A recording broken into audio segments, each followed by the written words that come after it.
Hello, MKP.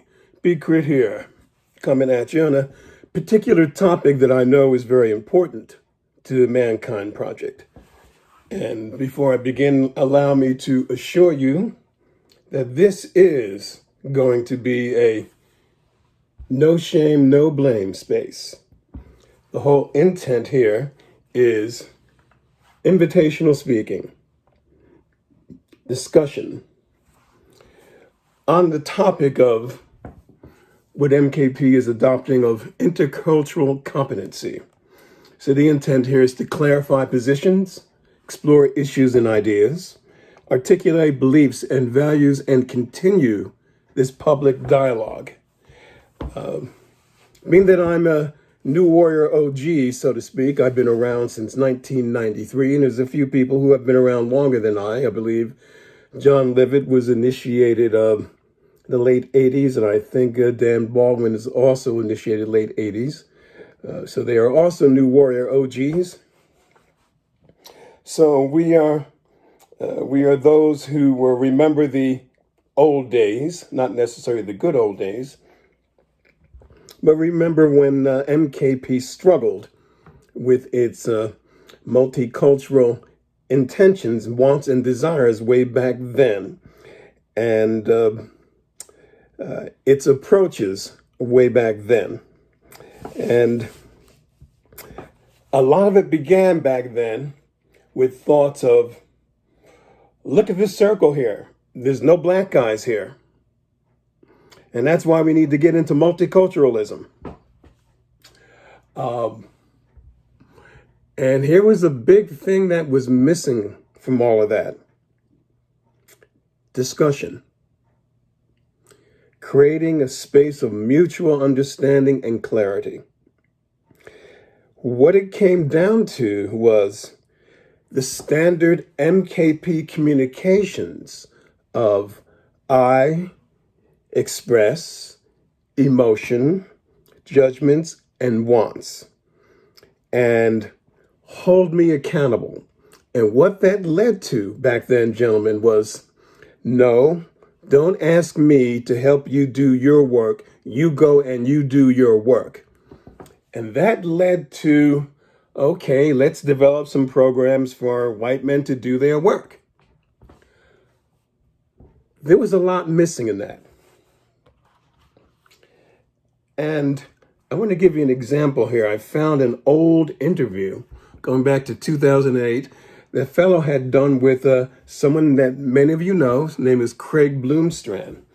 And back then, he actually had resigned from being a weekend leader.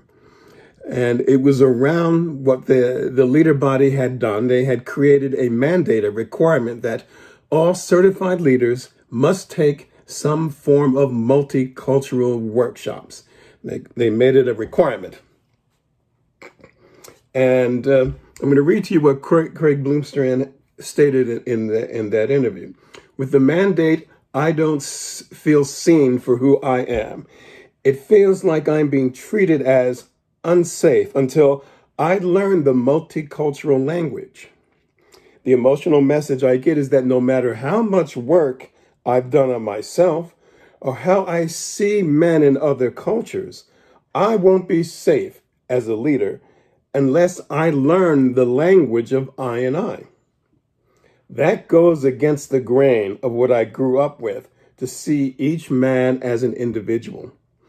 I and I teaches that men should be sensitive to other cultures and be open in different ways. I don't see that happening. I'm not trying to say that I and I is bad. That kind of cultural education is important. It's the mandate that crosses the line. So Mankind Project had come up with some multicultural training, and one was not limited to just that training, but there were expressions like the NWTA is not safe for black men, the NWTA is not safe for gay men, the NWTA is not safe for indigenous men. But there was things that were missing. Even now, Craig has some valid points, but there's a line of discussion that is missing. And the reason why it's missing is because back then Men just did not have the skill set to listen and the skill set to properly communicate. I call it the skill set of interactive listening. Interactive listening is not just keeping one's mouth shut and listening. It's also a matter of communicating, asking questions, being curious, being skeptical, and asking questions, creating that space of mutual understanding and getting clarity. We didn't have the skill set. The skill set that was being admired, envied, desired was one of, I'm going to be top dog and I'm going to be quick on my feet to out-argue you. And if I can do that, I'm showing great leadership skills. That's how it was back then. It doesn't lead to really creating a good environment to see what's a good way to get things done. What was missing here is, okay, MKP, you have a desire to share this gift of initiation, and you have a desire to share it outside of your major majority culture. Nothing wrong with that. Okay. You've noted that you look around and there's not much diversity. What's the problem? Why isn't there much diversity? You never really sat down, took the time to define the problem. Why isn't there much diversity? Or, as I like to say, what divides us? What divides the groups? People got hung up back then in such and such is not safe. We're not safe. You're not safe. A lot of finger pointing. And I remember what I used to say back then is, so what's unsafe about the NWTA? Am I going to get beaten up? Am I going to get raped? Somebody going to steal all my money? What is unsafe about an NWTA? And no one could really answer the question. They just said it was unsafe. And if one questioned or challenged a leader's stance, they got upset and shut down and walked away from you. That's how things were back then. And again, this is not a shame or blame space. I'm just simply stating the facts as they were.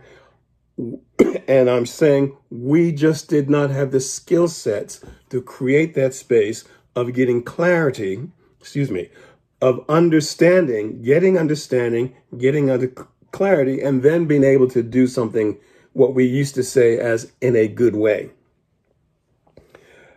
What divides us? You can ask that question now, gentlemen. You can ask that question now of anyone. South Africa, New Zealand, France, England. And I've done this with a lot of men. East Coast, West Coast, South Africa. I've said to men, what divides us? And I've watched men be stymied. And I've said to them, well, come on, do we live in a world we're all so wonderful, we get together, it's all kumbaya, fantastic. And of course they say no. And I said, okay, well, what divides the groups? And I watched them be stymied to be able to answer the question. So then I help them out. I say, okay, so let's pick some groups. Let's make it simple. Men and women, those who are religious, those who are atheists, Christians and Muslims, Democrats, GOP, liberals and conservatives, black and white, indigenous folk and non-indigenous. What divides the groups? What's dividing us? And again, I watch men be stymied to be able to answer the question. I'm going to be honest with you. I'm trying, and I'm saying being honest. Again, this is a no shame, no blame space, but we should feel comfortable to be honest with each other and state facts without anyone feeling shamed or blame, because we're not doing any name calling here. I did also, in a very small fashion, use this line of conversation with men in South Africa. And men were stymied in answering that question. And I'm going to say it's a judgment on my part that I believe that should not happen in a place where the concept of apartheid had existed for so many years.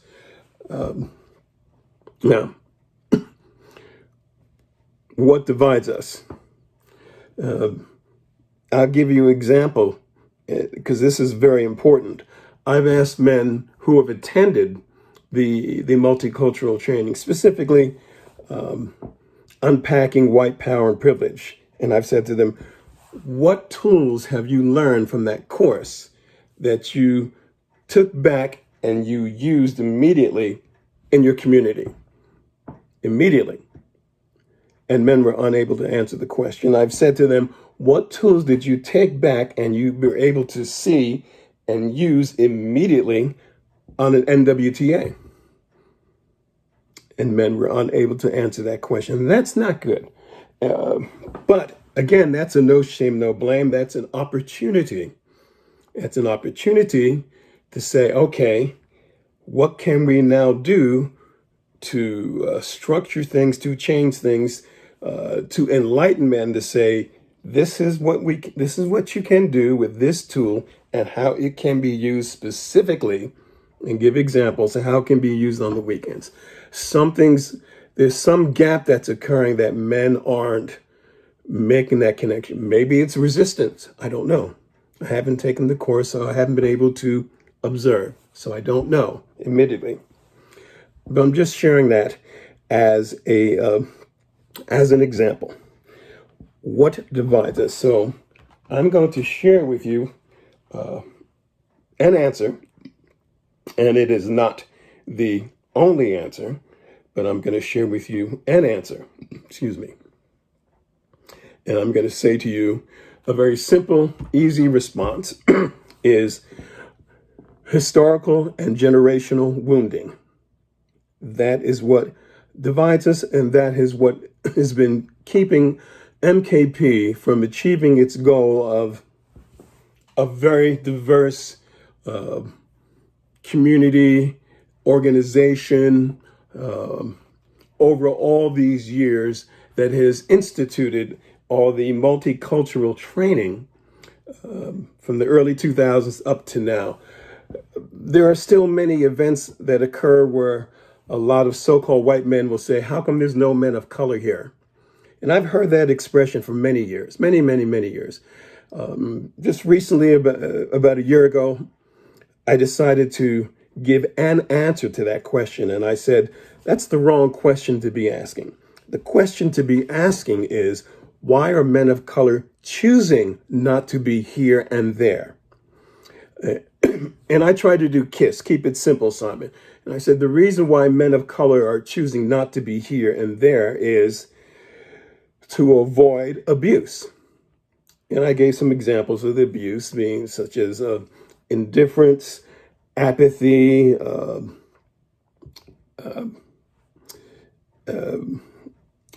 verbal injustice, 7 more other things that I believe I gave. And I said, and then by avoiding this abuse, men of color can then experience peace. And I believe I said some like historical examples can be shared upon request. And men did contact me and ask for examples, and I did share that. But I found after all these years, that question should be answered. It's not the only answer, but it is an answer. But the bottom line again is what divides us. What is stopping? What is the barriers, or can I name a barrier? So an answer to the question I will give is historical and generational wounding. And I'm sure that's something that everyone can hopefully relate to and understanding by simply looking at history in the country, whether the history is Black American history, indigenous history, if one wants to look beyond just the skin pigmentation issues, Jewish history, gay history, poor people history, and how those people were treated and wounded, how all those people, all those folks were treated and wounded. Then one can hopefully can understand that those wounds create then issues of trust and safety. And therein lies the word safety, or as what men were attempting to communicate way back then in the early 2000s, unsafe.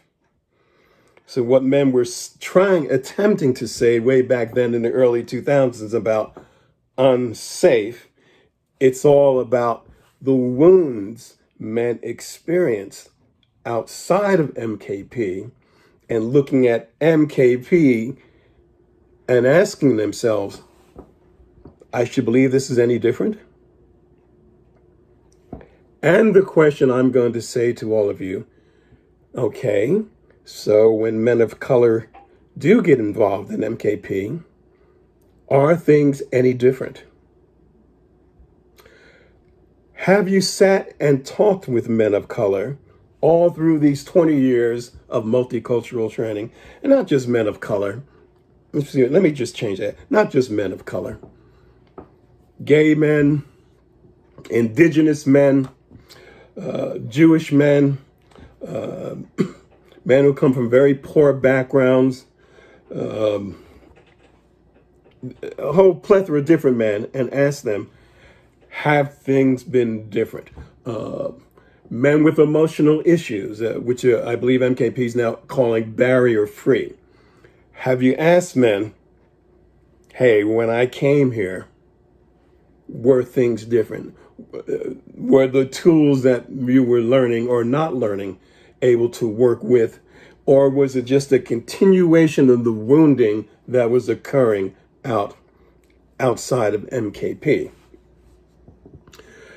Now, in terms of the historical and generational wounding, that's a very easy answer and response to share.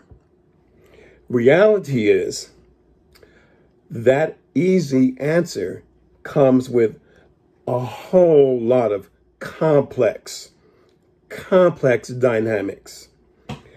So MKP, the idea that you are going to create a brand new culture and organization that was going to suddenly have some educational courses and resolve all this hundreds of years of wounding going on. That was just mission impossible that you were taking on. Especially taking into account that no one properly identified what's the problems. What separates and divides us? What is all the wounding going out in the real world that separates? Now let's bring this up to today. The thing that has impacted the entire world is social media and the event of George Floyd. George Floyd is not the only thing that's ever occurred in regards to so-called men of color. And I'll give you just a couple or three. Of course, there's a Rodney King event in LA. For those of you who may have forgotten, there was the event of Justin Volpe versus Abner Louima. Justin Volpe was a cop in New York City who took his nightstick and he sodomized black man. Literally took it and shoved it up his rectum, and then took that nightstick and shoved it in his mouth, breaking out the teeth, and then tried to deny that he had done it. There was a fellow named James Byrd who was grabbed by white supremacists in Texas, Jasper, Texas. They chained him to the back of a pickup truck, dragged him for about 3 miles until his head was decapitated and arm was pulled off. So these horrendous tragedies have been occurring hundreds of years. With George Floyd, it happened to be captured filmed, put on social media. That's why it had the unbelievable worldwide impact. But the wounding, the historical and generational wounding is still present. And you saw people's expressions in all the protests. And you've heard me say this before, and I will say it again. You know what it is, everyone. No justice, no peace. That's what people have been saying for about the last 10 years. Obviously, what is it that people want?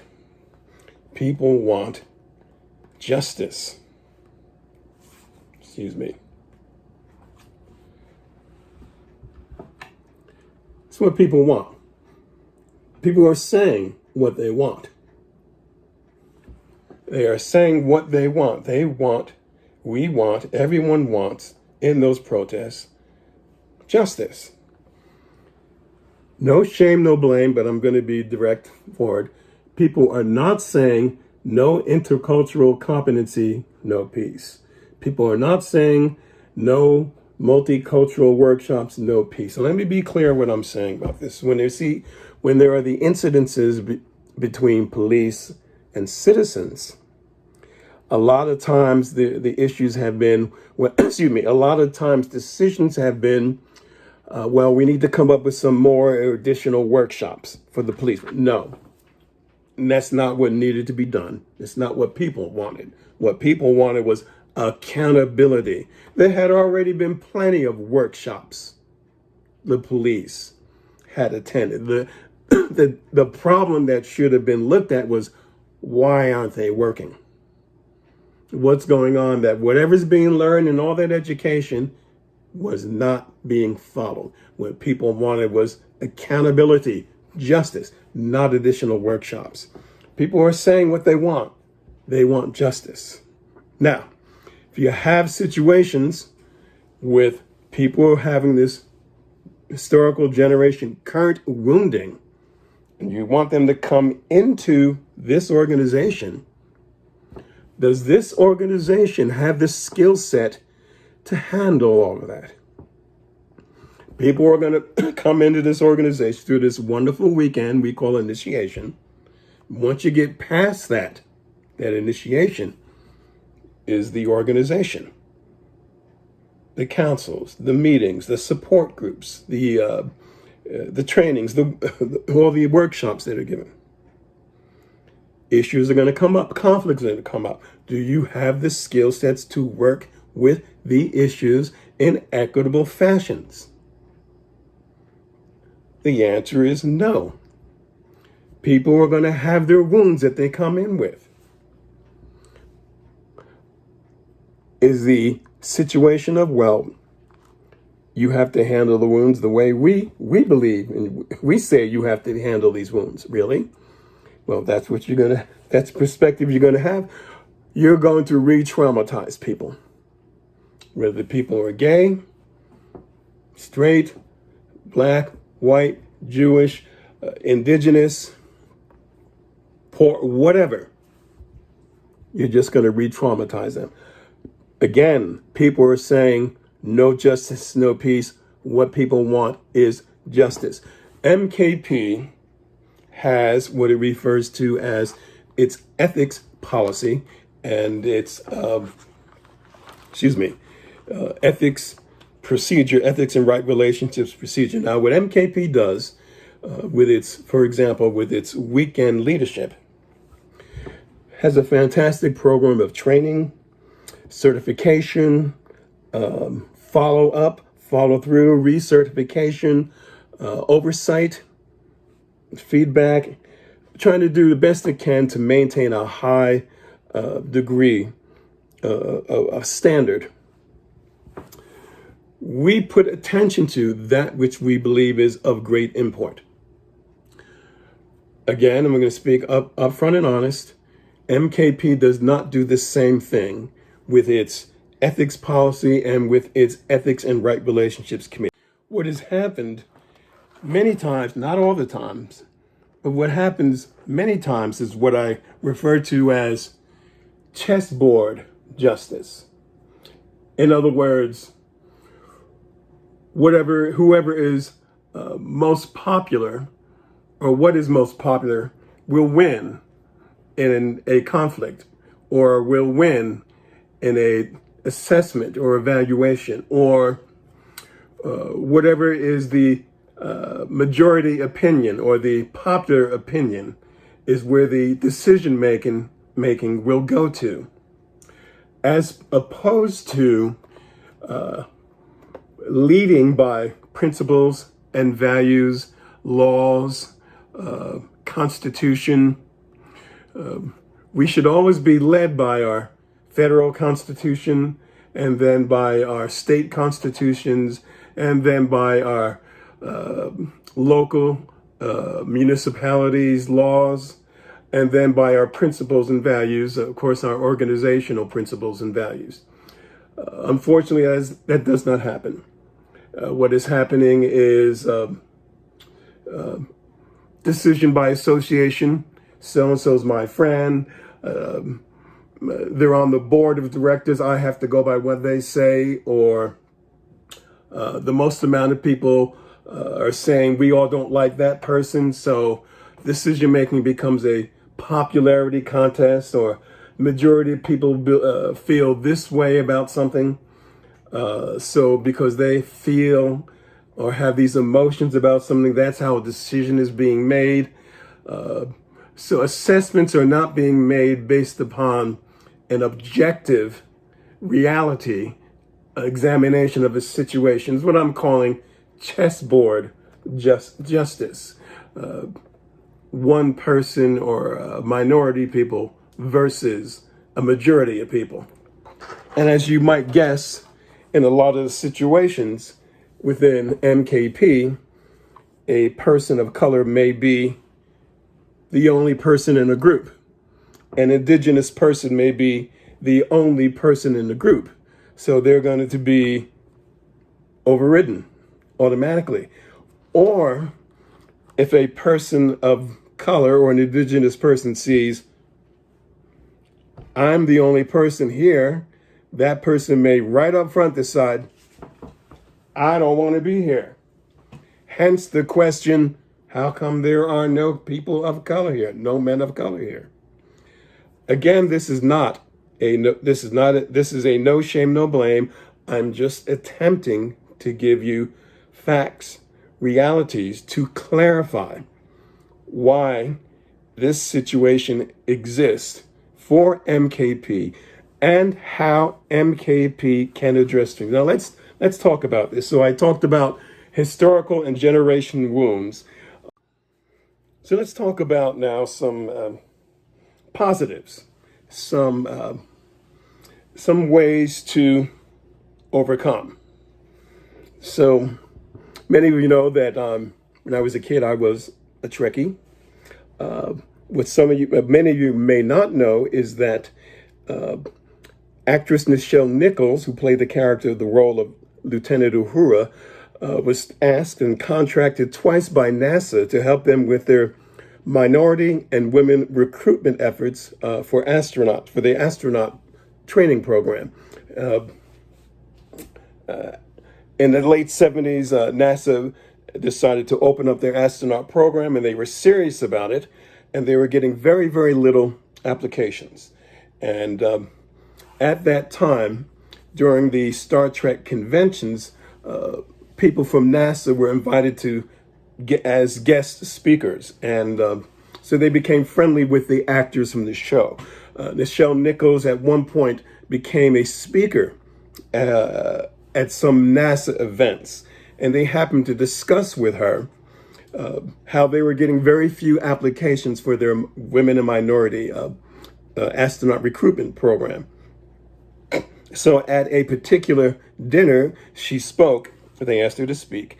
And she said to them, and this is important that you hear this, she said to them, the reason why you're not getting many applications for your program is that for so many years, decades, you weren't serious about it. So people have no reason to believe or to trust that you are serious today. That's why you're not getting much application, much involvement, interest in your program. What you need to do is to hire someone, contract them, that look like the people that you want to get into your program, and have them go out and do the recruitment that you want to do. And they said to her, huh, you brought a tear to our eye. Tell you what, why don't you take our money and put it where your mouth is and go out and do the recruitment for us? She, of course, was stunned by that, but she did contract with them twice. She did 2 tours, so to speak, 2 recruitment tours. And she did help greatly increase their recruitment program. I believe that 2 of her recruitments were Sally Ride, the very first woman astronaut, and Mae Jemison, the very first black woman astronaut. And I'm sharing that with MKP in terms of,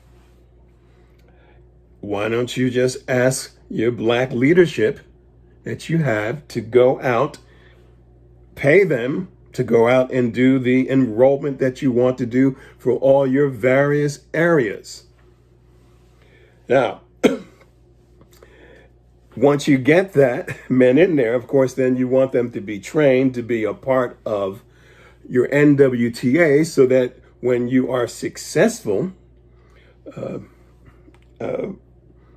getting more people of color, more diverse initiates from whatever pool that you want to get, Jewish, whatever. You want to have a whole lot of men that look like them staffing. So once you have that happen, and you got men that look like them staffing, you then have the challenge of, are the men there going to be able to handle the differences? So back in 1995, a man named Al Lewis was the catalyst for bringing a lot of black men into what was then New Warrior Memphis. The men did not have the skill set to be able to handle the differences. One of the first things that came up is, as more black men got involved there, white men slowly stopped showing up. Then there was a perceived betrayal, and black men left New Warrior Memphis, and that wound existed for about 10 years. That split existed for 10 years. The skill set to be able to work with all that, not just with the betrayal wound, but with all the differences going on, did not exist in MKP. So what I'm sharing with you is you need to be able, again, examine what divides us. What are all the differences? What are the wounds, the historical and generational wounds, the prejudices, the systemic whatever, the systemic racism, the hurt and pain, the hypocrisy, the dishonesty, the lack of justice, the not enough desire of people to model and to walk the talk of principles and values, little ethical justice, and to understand how different groups, whether it's women, and I shouldn't say women because we're not a women's organization, but Jewish, black, indigenous, are traumatized, and bring that and have that and carry that with them. How that can be unknowingly triggered.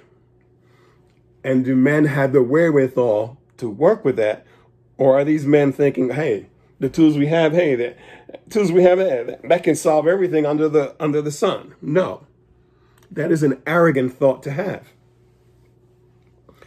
That's why I say it is a grand, wonderful vision that MKP has, that it wants to create the space for all this diversity, but it is an incredibly complex thing to actually achieve.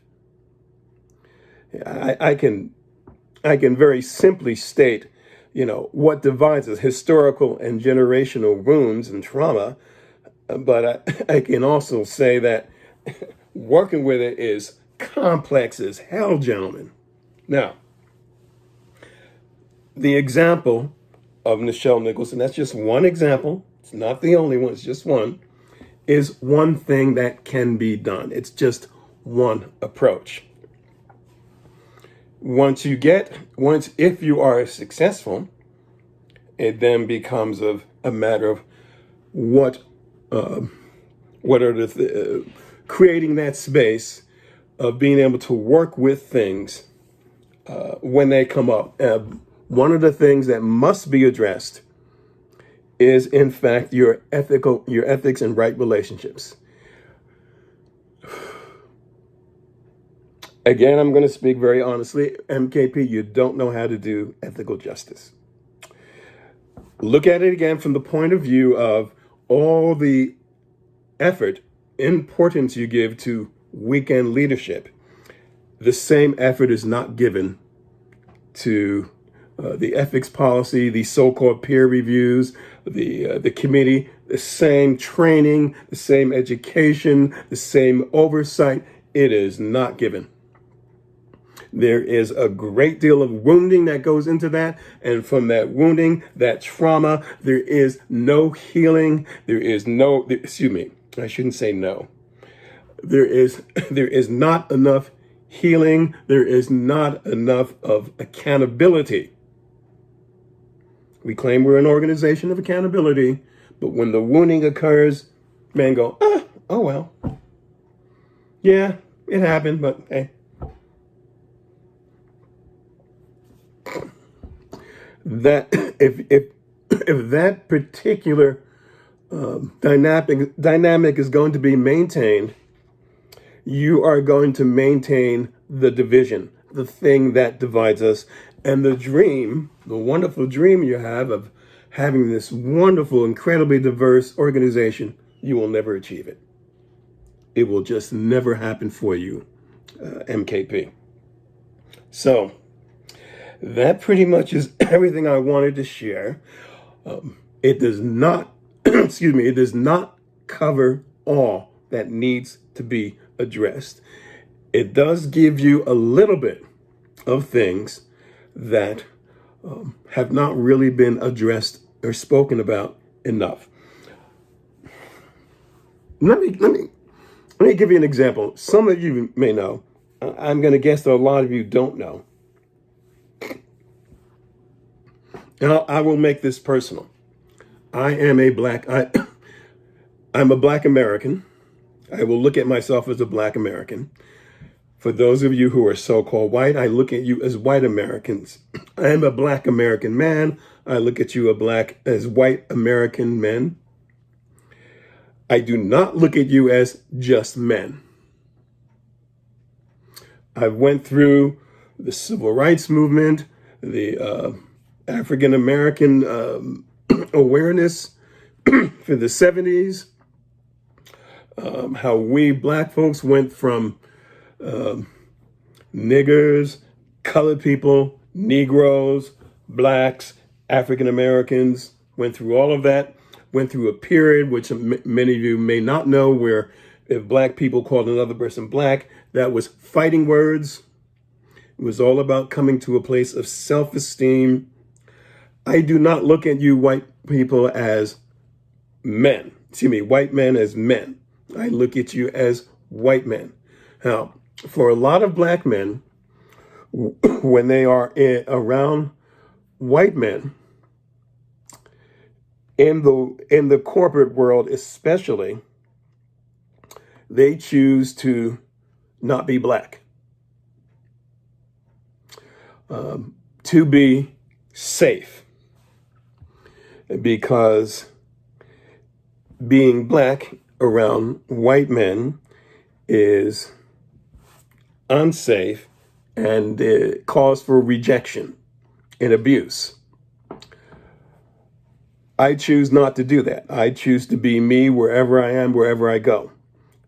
And yes, I get the abuse, and hey, tough. I handle it, I work with it, I stand up to it. That's my choice. But that is not the choice of a great majority of black men. When they're around so-called white men, they choose to not be black. That may be something that you've not heard before, and maybe some of you have heard it. You can Google it. There are studies that have been done. You can Google it and find out for yourself. Or you can ask some black men, and in MKP about it. I'm sharing that with you to let you know that there are a lot of dynamics, experiences, trauma, black men MKP have gone through in life, the historical generation wounding, that black men choose not to share with you. I'm saying this not for shaming or blaming. Again, this is a no shame, no blame space. I just want you to get an understanding. That's all. Just want you to get an understanding. Okay, so I'm going to wrap this up. Again, the whole point of all this was to say, MKP, I want you to expand. I want you to get past a whole lot of classism going on in the organization. I want you to get past the chessboard justice. I want you to understand that justice is a big challenge within MKP. I want you to get an understanding of why is it? What is it that divides us? What has been such a big challenge of a big, diverse organization, MKP? The big challenge is the historical and generational wounding that has occurred with all the groups. All right? You got any questions? You guys can contact me. You know what my contact information is. I hope this has been helpful. Ashe.